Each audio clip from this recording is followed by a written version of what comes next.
Good morning, friends. Welcome back to Astrology Today and Tarot. My name is Mel Rose. This is the Tarot portion in the second half of my daily astrology vlog, which you can check out on my other channel, Astrology Today with Mel Rose. Over there, you'll find a description of the day's astrology as I've spelled it out here.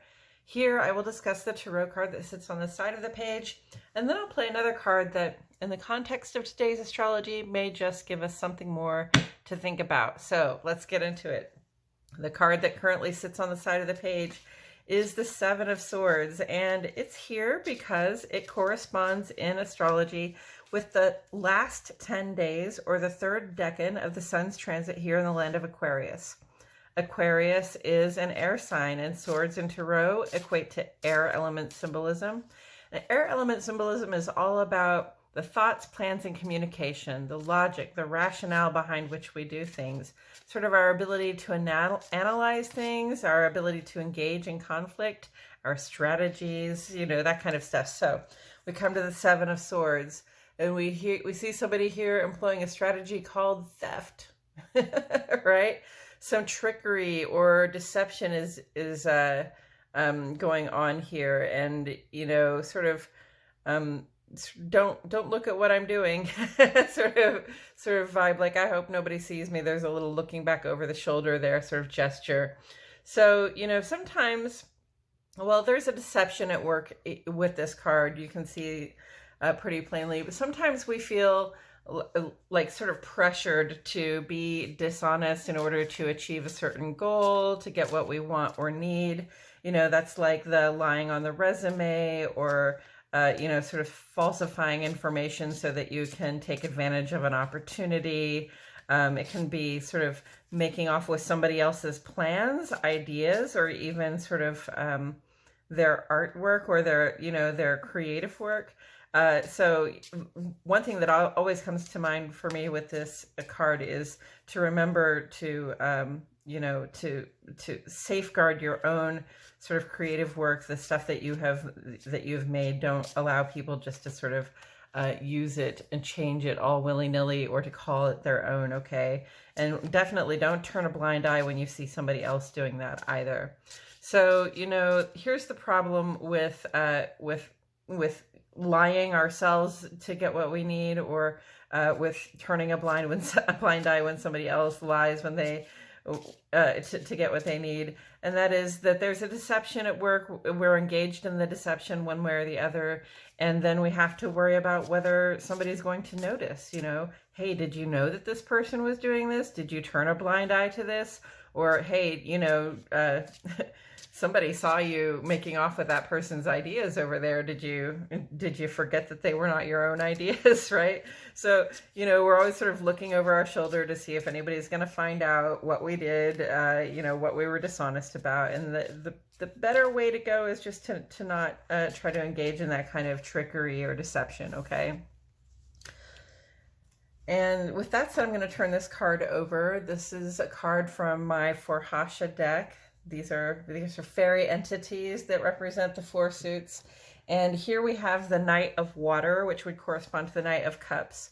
And the water fairies, they have tails and fins, right? Like mermaids. So here's the Knight of Water. And the Knight of Cups is somebody who is very in touch with their feelings, probably very I want to say very, not just emotional and feeling, but a very caring person, a very expressive person, a person who's very expressive of their caring, right? And who's also interested in like sort of aesthetic things that make them feel good, that make things look good for them. Okay, so the Knight of Water is a person who sort of comes with an offer of good rapport, of love, or of connection of some kind. And knights can tend to sort of speed things up. They can tend to sort of make things move along a little more quickly. So like if you think you're falling in love and then you see the Knight of Cups, then you think, oh, well, this might be really moving forward at this time, right?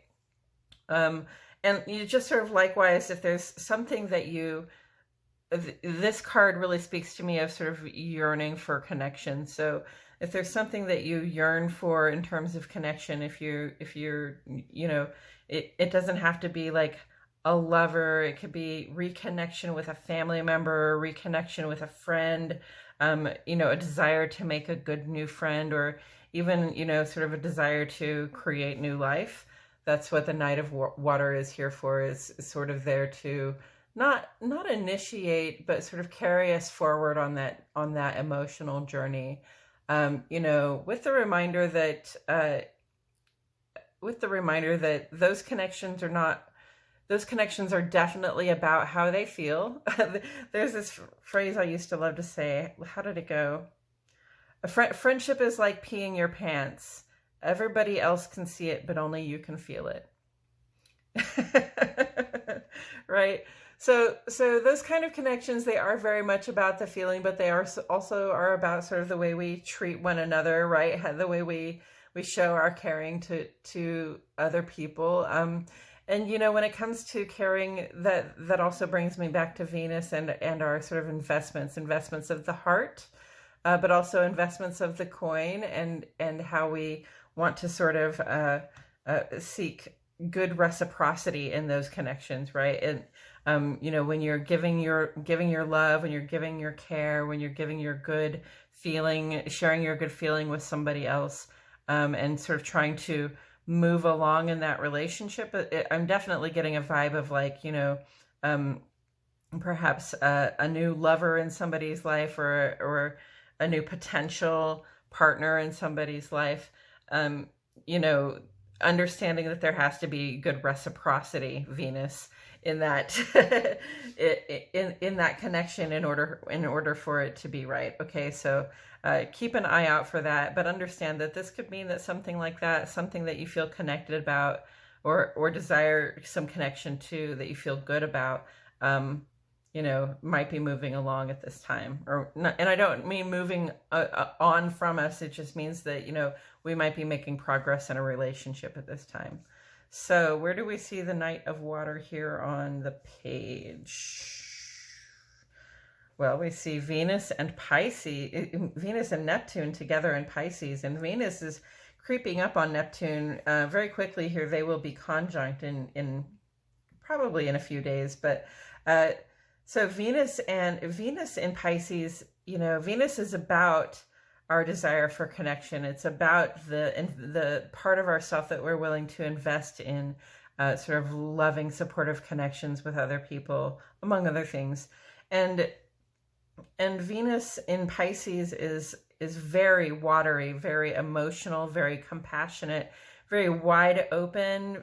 You know, this is a time when, you know, in our love lives, we might really have to be remembering on purpose and paying attention to what our boundaries are, and not allowing ourselves to just sort of be pulled or to drift beyond boundaries that we've already set in place for ourselves, because we don't want to, you know, think we're making progress in a connection with somebody and then find out that we're like way out in the deep end beyond where we wanted to be, and we've ignored our boundaries, and so we don't feel safe, right? That's not the point. Okay, of making progress in connection, in friendship and love connections, or in familial connections. The point is not to like lose a sense of your structure and what you need for yourself, and, you know, like drift beyond your boundaries because it feels okay this one time with this one person. We have our boundaries in place for a reason, so we want to make sure to pay attention to that. Okay. And then Neptune here in Pisces is just, you know, Neptune is more, Venus is a personal planet. Neptune is more of a management planet. It's about your creativity, your compassion, your sort of wide open heart, and your perspective on connection, your sense of connection with sort of everybody and everything. So when these two become conjunct, it's going to be a very romantic, very loving, very compassionate and connected sort of vibe. It's going to be very intense, and definitely, you know, that conjunct actually comes up on the 15th. So it's the day after Valentine's Day, but we're going to be feeling this sort of loving, open vibe. And hopefully, you know, like if you have an established relationship or connection with somebody, or you're feeling that sort of intensify anyway, you're really feeling that steady sort of love and openness to that person. Hopefully you're with somebody who doesn't, you know, seek for you to go way beyond your boundaries. So, you know, you can sort of stay within a framework where you feel safe, but, you know, within that framework of safety, also feel free to express your love and your joy and your compassion and your sense of connection and creativity with that person. But, you know, if it's a new relationship, or if it's something that you're trying to get into, or if it's a friendship or a familial connection, you know, we can still be feeling a lot of love and compassion and sort of wide open feeling toward that person. And again, I just want us to remember that we have boundaries. We have set rules for ourselves in connection with other people in place for a reason. So please keep those in mind, and don't allow anybody to sort of pull you out beyond your safe zone. Okay. And then with the Seven of Swords here, you know, this is sort of like, don't steal my heart, right? I'm ready to make progress. Don't make off with my good ideas and and leave me alone here, right? Because while this person is over here dreaming and yearning and feeling, you know, compassion, you know how it is when you sort of yearn for love.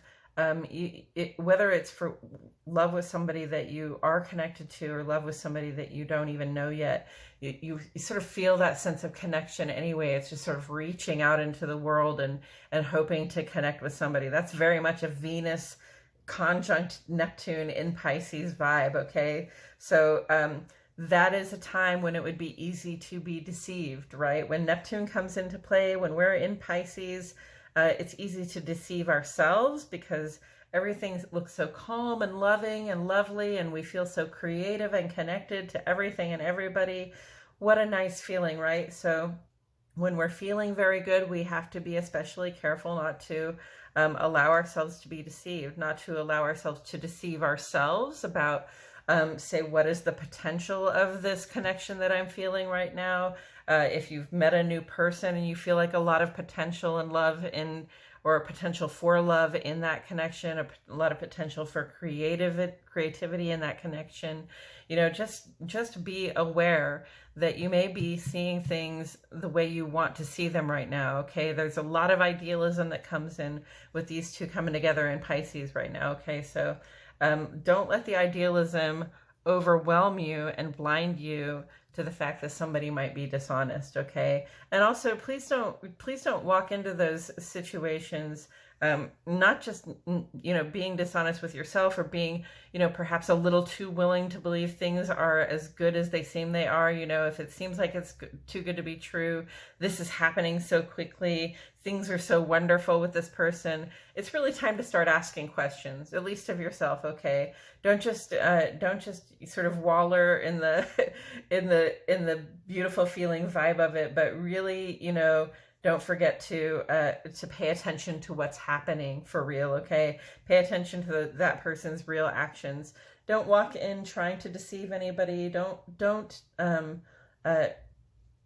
you know, don't make yourself out when you're trying to engage a new connection like that. Don't make yourself out to be something that you're not, because later on that's going to be found out, and that's going to cause trouble in paradise. But also, you know, don't allow somebody else to come in and deceive you, because often, you know, if somebody's sort of love bombing you or really making you feel wanted and needed and, you know, beautiful and creative and like, how could you be anything else?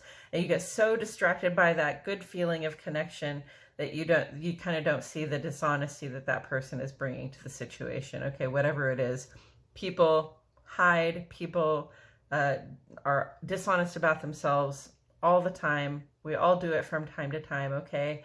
And you just have to be aware when you're feeling a strong connection to somebody like that. And especially when things are moving forward, they're starting to, you know, the pace is starting to pick up. You're like, yes, I really want to see this person, right?